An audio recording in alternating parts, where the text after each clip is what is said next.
Hi everyone, welcome back to my channel. Today I wanted to talk about the new movie, The Batman. This version of The Batman is brought to screen by Matt Reeves, who's done 2 of the Planet of the Apes movies and both Cloverfield movies. Classified as an action-adventure film, this version of the superhero follows Batman as he and Detective Gordon investigate these high-profile murders that are happening throughout the city. And Bruce must use all resources at his disposal to solve the mystery of the Riddler. As you probably know by now, I'm a huge fan of superhero movies, and I was excited to check out Reeves' detective noir version of the Batman. So without further ado, let's get into the 6 things that make a movie great. 1. The plot. The plot of this movie follows Batman and Detective Gordon as they work to try to figure out who is behind these murders, who the Riddler is, and what his message is to them. Each murder leads to a new clue and a new letter written to Batman from the Riddler. I knew that it was going to be more of a detective film than your stereotypical superhero movie that we've seen in the past. And while I like the direction that Matt Reeves was trying to go and the overall vibe of this film, it has major pacing issues. Like seriously, Robert Pattinson does not run a single time in this movie. Literally, you see him both as Batman and Bruce Wayne so many freaking times in this movie. And I swear if you edited out all of those moments where he's just walking one step every second, then you would have a much shorter film. But in addition to that, it just really seems like there's a murder, there's Batman and Gordon at the scene trying to figure out what the next hint is, there's a murder, and it's just copy, paste, copy, paste, copy, paste. But I like the idea that they were going for in this film, but because of the way that they executed it, it was very, very painfully slow. And at the end of the film, when the plot was brought to fruition, it didn't do as much for me as I wanted it to. And so on top of there being major pacing issues, the plot was pretty underwhelming. Because of that, I have to give plot a 50-50. 2 is family friendliness. The overall tone of this movie is very dark. We didn't see many gruesome things on screen, and there are only 3 fight scenes in this movie, so the violence is not something you have to worry about. Typically in movies, there's more normal profanity versus taking the Lord's name in vain. In this movie, it seemed like the only profanity they wanted to use was taking the Lord's name in vain. In addition to that, some of the murder scenes are a bit creepy and a bit dark, but you don't see gore. So family friendliness, I have to give 50-50 to. 3 is acting in the script. The big question that everyone's wondering about is, did Robert Pattinson do a good job as Batman?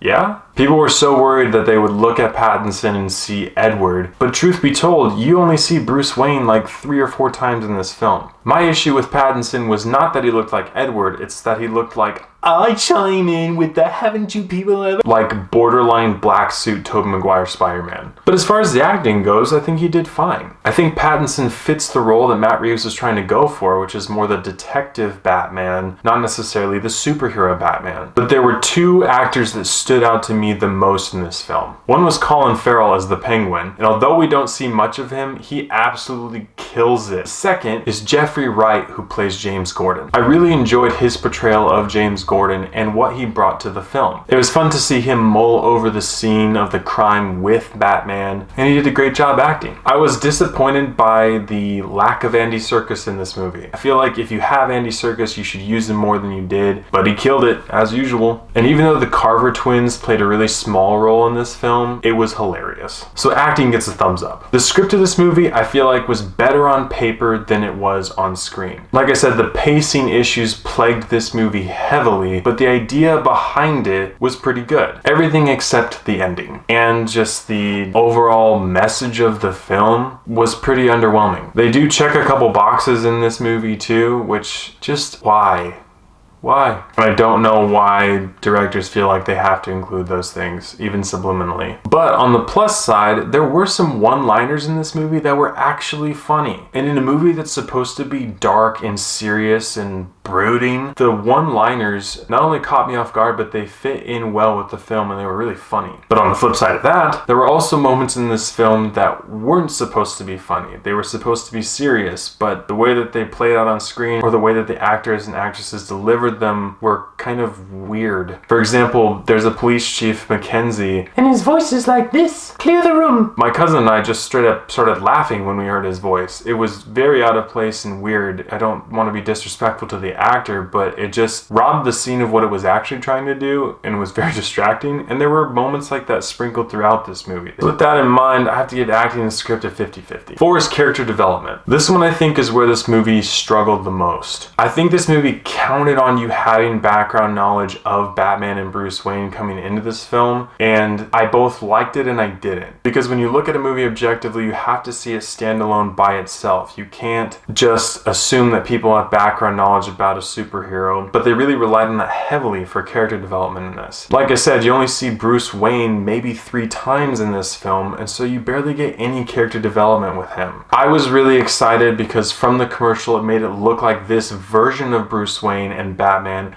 was going to be young, maybe immature, a little ignorant of his actions, punches first and deals with consequences later, and it's just brutal. That's what we were all hoping for. But like I said, 3 fight scenes in the movie. Only 1 scene, which you see in the commercial, of him not pulling his punches. And you don't get much character development with him at all. In fact, there's only 1 scene near the end of the film where he has a character building moment with Alfred, but it's more about Bruce's father than it is about Bruce. There is on-screen chemistry between Batman and Selina Kyle, but they forced their relationship too early in the film. There hadn't been enough that had happened between them for them to be at the point in their relationship that they got to at that point in the film. I think it would have been much more appropriate and natural had it come later in the film, but since they tried to force it too early, it really was just that. It was forced. So I walked away from the film feeling like, yeah, that kind of made sense and there was kind of character development, but wait, this was knowledge I had before I walked into this movie. This wasn't shown to me in this movie itself, and so it doesn't have any standalone value in character development. So I have to give character development a thumbs down. 5 is CG. From what I noticed, there wasn't much CG in this film, but some of the shots were great. I knew that there was probably going to be some really cool shots in this version of Gotham, in this version of Batman being a detective, and there was. Although there were very seldom action sequences in this movie, 2 of them were really cool. I like how they executed the fight scenes on screen, the choreography was good, and they were just cool sequences. Problem is, there weren't that many of them in the film. But overall, the tone and the darkness of the film was good, and even though a lot of the scenes were dark, you could still clearly see what was going on.